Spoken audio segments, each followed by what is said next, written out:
this thing working? Give me some sound over here. Yeah. The Out of Bounds Show is powered by the award-winning golf courses at Dancing Rabbit Golf Club in Philadelphia, Mississippi.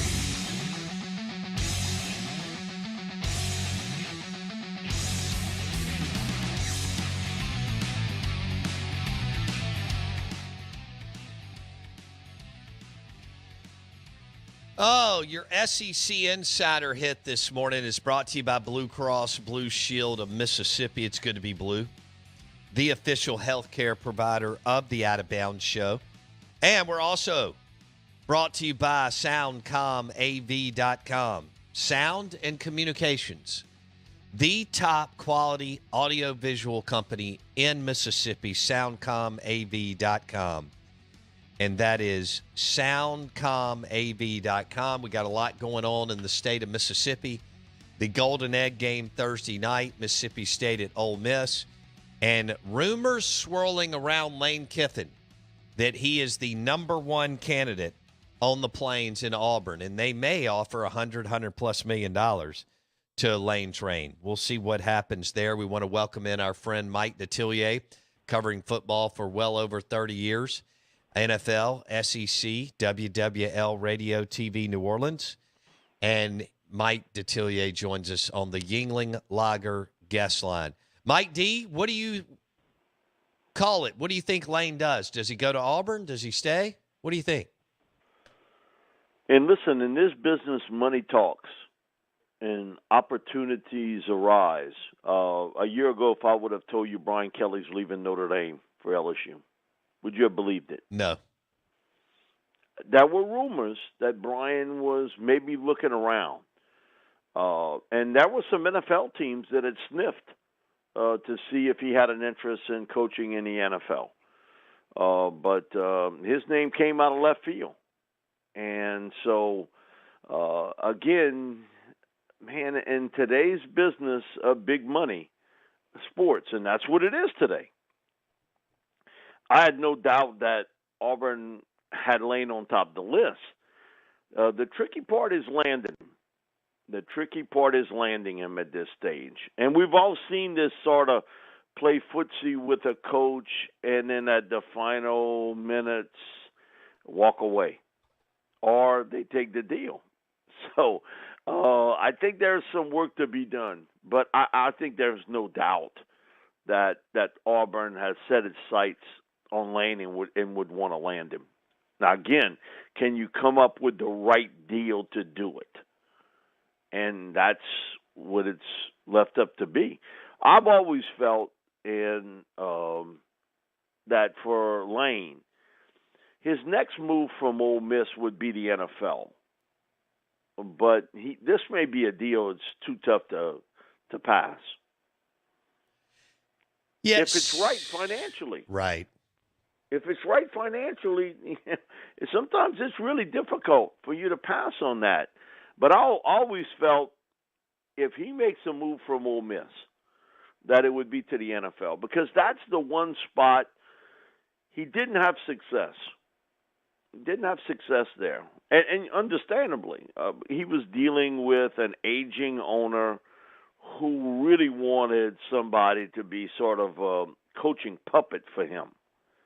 Because really at that stage of his life, Al wanted somebody that just was going to do what he told him to do. And that you can see real quick that wasn't going to go down with Lane real well. But, this is an interesting move here at Auburn that they've sort of have zeroed in on that one guy. Sam Jankovic told me this years ago, and he was the athletic director at Miami of Florida. And he went through Snellenberger, Jimmy Johnson, Dennis Erickson, Butch Davis. And he says, when he was there, none of those guys were his A or B candidate. Now, he said, Jimmy was about as close as the A as you're going to get. But he said, I could not convince the people here when Howard left that Jimmy was the right guy. They wanted to promote from within. And he said, I had a real difficult time So he said the crux about it is when you're a school looking for a new coach, that it's easy to figure out the A or the B guy. It's much tougher to land them.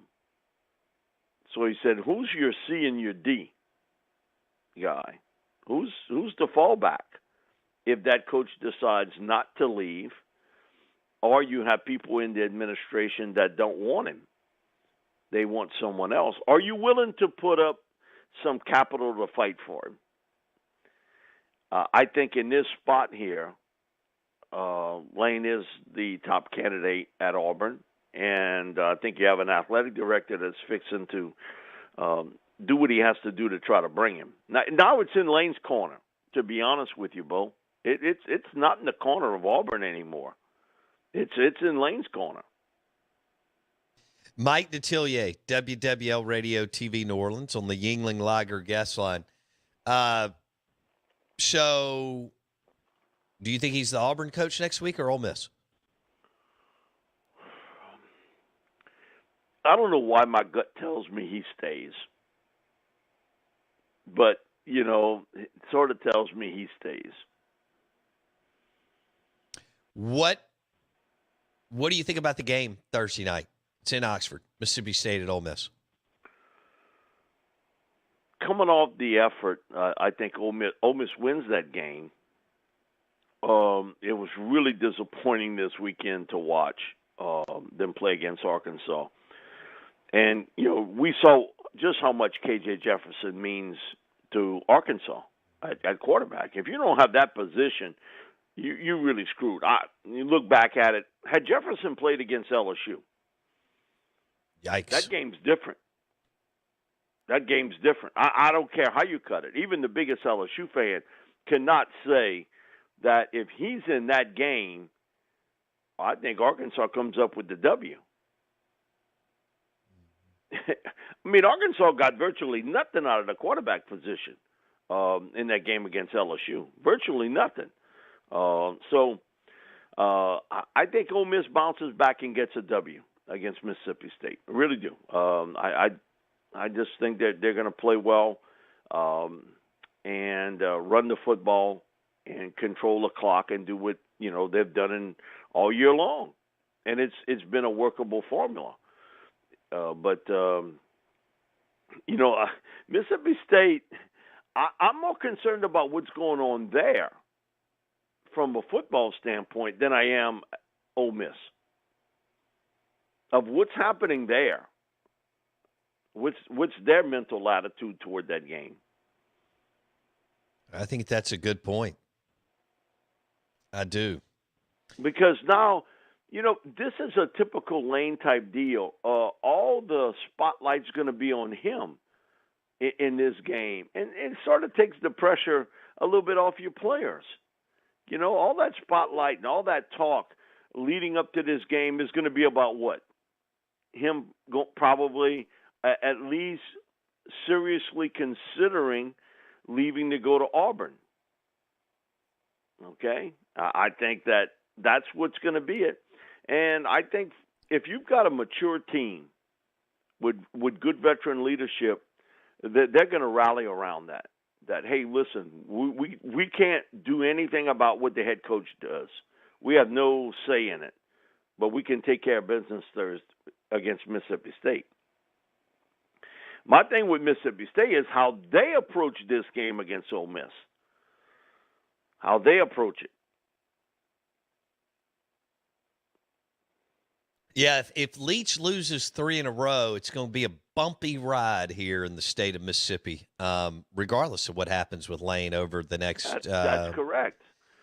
3 days. That's 4 correct. days. It's going to be a bumpy ride for him. Yeah. And what does it do for recruiting?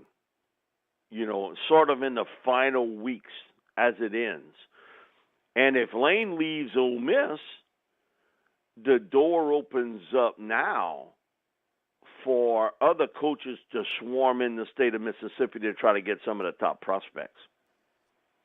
Yeah, they haven't been able to do that. Ole Miss has the 2 top ones and 3 of the top 5, I think it is.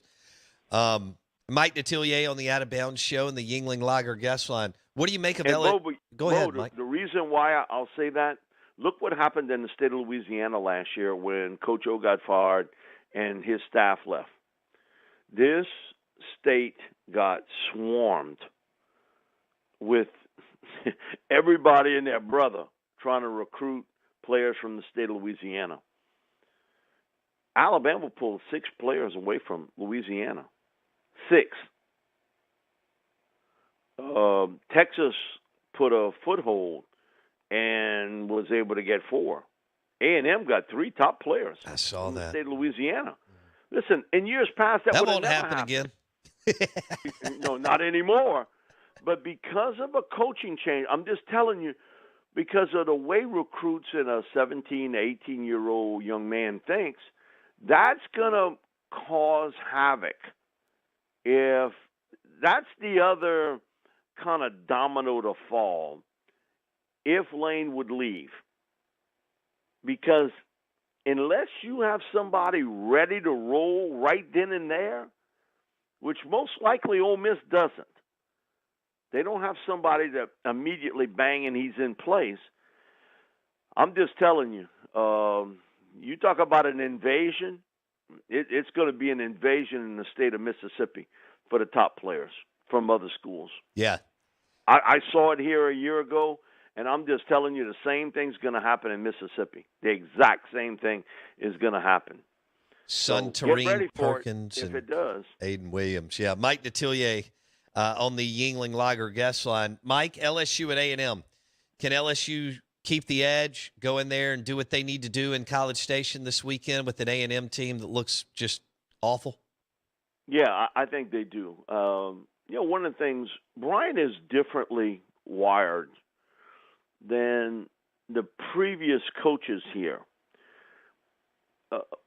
Because being around Coach Miles and Coach O, the one thing they really had in common was they felt they had to get involved in games like this, that they put the onus on themselves to get their teams focused and ready to play. When Brian talk, he flips it, and he has thrown that on the team and team leadership. And his deal is, listen, as a coaching staff, I will get you ready. I will prepare you. We're going to give you the best game plan to win and put you in the best spot to make plays, but it's up to you. And sort of his explanation is that if you're going to cooking school and there's a chef there and he's showing you how to cook, he's not going to every restaurant and cooking for you. You got to do it. And I think maybe on other teams, Brian may not have done that. But I think he knows this team pretty well today. And he feels as though they can handle that from a team leadership standpoint, that the players get themselves ready to play. He's done a very good job of mentally preparing his team, but also saying, hey, look, in life, I'm not going to be there all the time. It's up to you. You got to get yourself ready. You got to get yourself prepared. You know what is at the end of the road. And these two teams, they don't dislike one another. They hate one another. I mean, that has been there almost from day one when A&M got into the SEC. A great dislike for one another. And I think that shows up. And I don't think Brian's motivational talk will be very long. I think he understood fully what he's prepared for in this game against A&M. And there's not saying a lot of bad blood between him and Jimbo, but he's already seen things that have happened in less than a year in how A&M was recruiting players that has rubbed him the wrong way. And they had a couple of A&M players that publicly sort of made it known that we'd like to, and let me clean it up, that they would like to wee in LSU's water to finish the year. Now, you can't be real smart saying that. I mean, come on. You got to be careful, especially with the season that you're having, and you're going to run your mouth about, you're going to be the team that's going to derail them in the final game. And it may happen. Listen, A&M is talented. I don't think any of us here would ever say that they don't have a talented team, but they don't play well. If you watch that Massachusetts game, okay, yeah, they won, but we're talking about Massachusetts, They're not a real focused football team. They're not a real focused team. It's not like when they came to Baton Rouge last year, and that team wanted to win that final game for Orgeron and his staff at LSU, and ended up winning it late for LSU. Do you think that team, which you've seen all season long, is going to rally around Jimbo and say, "Hey, Jimbo, we're gonna finish this season strong"? I don't. I've seen no indication of any of that. And so I think LSU knows the talent level at Texas A&M is good. But I think they want a quick knockout here. I think they want a quick one. And put that aside and take care of business against A&M. So, man, Brian's pressed all the right buttons.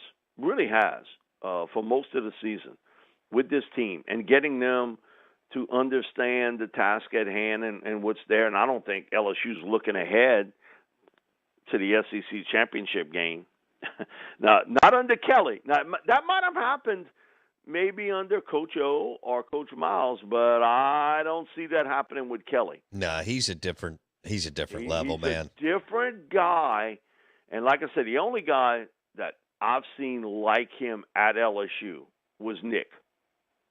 When Nick was here, there are some similarities. There are differences between the two, but there are some similarities on how they handle game day week to week.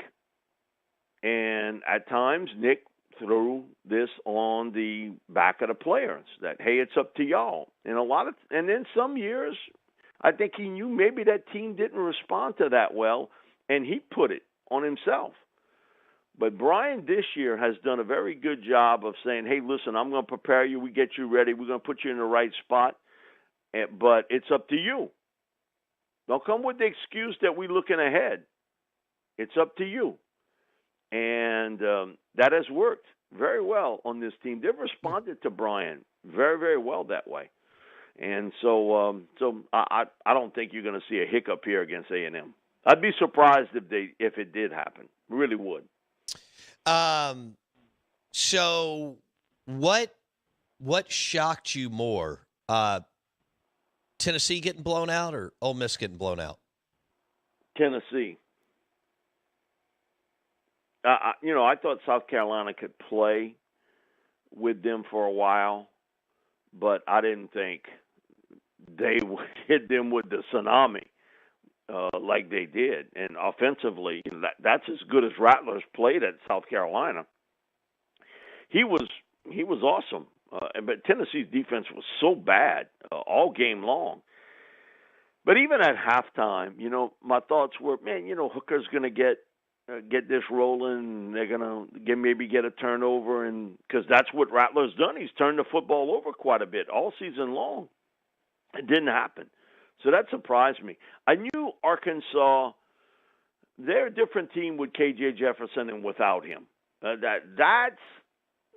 That was the difference because for LSU, they didn't see K.J. But, man, it shocked me with Tennessee. And then, it's heartbreaking to see what happened with Hooker and him to go down because, he sort of has changed that program. He sort of put that program on his back, and he took them to some real high heights.